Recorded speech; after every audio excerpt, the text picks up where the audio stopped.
সপ্তাহে একদিন আমি ঘরগুলোকে কিভাবে গুছিয়ে নিই সবকিছু নিয়ে থাকছে আজকের blog. Flashback. So hello everyone, আসসালামু আলাইকুম। কেমন আছো সবাই? আশা করছি সবাই ভালো আছো। আলহামদুলিল্লাহ আমি অনেক ভালো আছি। তো চলে আসলাম তোমাদের মাঝে নতুন আরেকটি ব্লগের মাধ্যমে। তো ব্লগটি ভালো লাগলে লাইক কমেন্ট শেয়ার করবা, আর আমার চ্যানেলটি অবশ্যই সাবস্ক্রাইব করে দিবা। তো আমি এখানে প্রথমে চলে আসলাম আমার রান্নাঘরে বেসিংয়ে। তো বেসিংয়ে অনেকগুলো থালা বাসন ছিল, তো ভাবলাম যে এগুলো আগে ধুয়ে তারপরে আমি অন্যান্য কাজগুলো শুরু করি, কারণ থালা বাসন জমায় রাখা ভালো না, এগুলো যত দ্রুত সম্ভব ধুয়ে ফেলা উচিত। তো আমি এগুলো আগে ধুয়ে নিচ্ছিলাম, ভাবলাম যে আগে রান্নাঘরটা ক্লিয়ার করি, তারপরে ঘরে গিয়ে ঘরে হাত দেই। তো এখানে আমি রান্নাঘরটা আগে ভালোভাবে পরিষ্কার করে নিয়েছি, আগে সেগুলো আমি ভিডিও করা হয়নি। তো থালা বাসনগুলো ধোয়ার সময় ভিডিও করলাম, ভাবলাম যে অনেক দিন আপনাদের সাথে মানে থালা বাসন ধোয়ার ভিডিও শেয়ার করা হয় না, অন্যান্য কাজগুলো শেয়ার করা হয়। আর সব সময় যদি একই জিনিস দেখেন তাহলে হয়তো বা ভাববেন যে এক জিনিস বারবার দেখাই। তো মাঝে মাঝে আমি সব কিছু শেয়ার করার চেষ্টা করি, আমি যা যা কাজ করি। তো এইখানে 5 মিনিটের ব্লগে আপনারা কিন্তু সব কিছু দেখে মানে শেষ করতে পারবেন না যে আমি কি কি কাজ করি। আপনি এই 5 মিনিটের ভিডিও দেখে কিন্তু আপনি জাজ করতে পারবেন না যে আমাদের কাজও কিন্তু এই 5 মিনিটই। আসলে কিন্তু না, আমাদের অনেক কাজ থাকে, কিন্তু আমরা সব কাজ শেয়ার করি না, কিংবা আমরা একটু শর্টকাটে ভিডিও শেয়ার করি অল্প অল্প করে, এই জন্য বোঝা যায় যে আমাদের কাজ খুব কম, কিন্তু অনেক কাজ আছে। তো আমি এখানে প্রতি সপ্তাহে একদিন আমি পুরা বাড়ি ঘর পরিষ্কার করে নিই, সেটা হচ্ছে বৃহস্পতিবার। তো শুক্র শনি এই 2 দিন আমি ঘরে তেমন একটা কাজ করতে পারি না, কারণ ওরা সবাই বাসায় থাকে, বাচ্চারা এখানে বসে থাকে, এই জন্য বাসায় থাকলে আমি বেশি কাজ করতে পারি না। তো এই জন্য আমি বৃহস্পতিবার সারা বাড়ি আমি পরিষ্কার করে নিই। এখানে দেয়ালের যে একটা পিলার ছিল, এদিক দিয়ে অনেক ধুলাবালি এসে ভরে থাকে।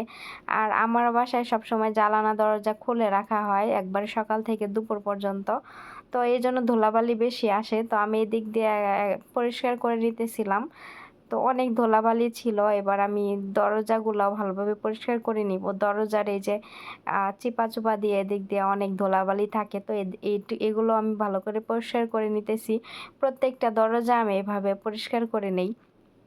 তারপরে চলে আসলাম রুমের ভিতরে যে জানালার যে এইগুলো গ্লাসের যে এখানে যে একটা জায়গা আছে এরকম লোহা দিয়ে, তো এই জায়গাগুলোতে অনেক ধুলাবালি থাকে। তো আমি সবগুলো রুমের জানালা দিয়েও আমি এইভাবে পরিষ্কার করে নিছি। কারণ আমার ম্যাডাম যখন জানালা খুলবে যদি দেখে ধুলাবালি তাহলে হয়তোবা আমাকে বলবে। এজন্য আমি ভাবি যে সে আমাকে কিছু বলার আগে আমি সেটা করে পরিষ্কার রাখি, যাতে করে সে আমাকে বলতে না পারে যে এই জায়গাটা অপরিষ্কার। তো আমি আমার মতো করে কাজ করি, যেহেতু এখানে অনেক দিন যাবত আছি। আমার ম্যাডাম আমাকে কখনোই কোনো কিছু বলে না যে এটা করো ওইটা করো, আমি আমার চোখের দেখা দিয়ে কাজ করি। তো অবশেষে চলে আসলাম মেয়েদের রুমে। তো মেয়েদের রুমে যে ড্রয়ারটা, আমি ড্রেসিং টেবিলের ড্রয়ারটা আমি কখনো আসলে খুলি নাই তেমনভাবে। আজকে আমি ঘর পরিষ্কার করতে গিয়ে খুললাম, খোলার পরে দেখি যে ওদের জিনিসপত্র, ম্যাডামের বড় মেয়ে ও আবার ঘড়ি পরে, তো মানে এখানে রেখে দিছে।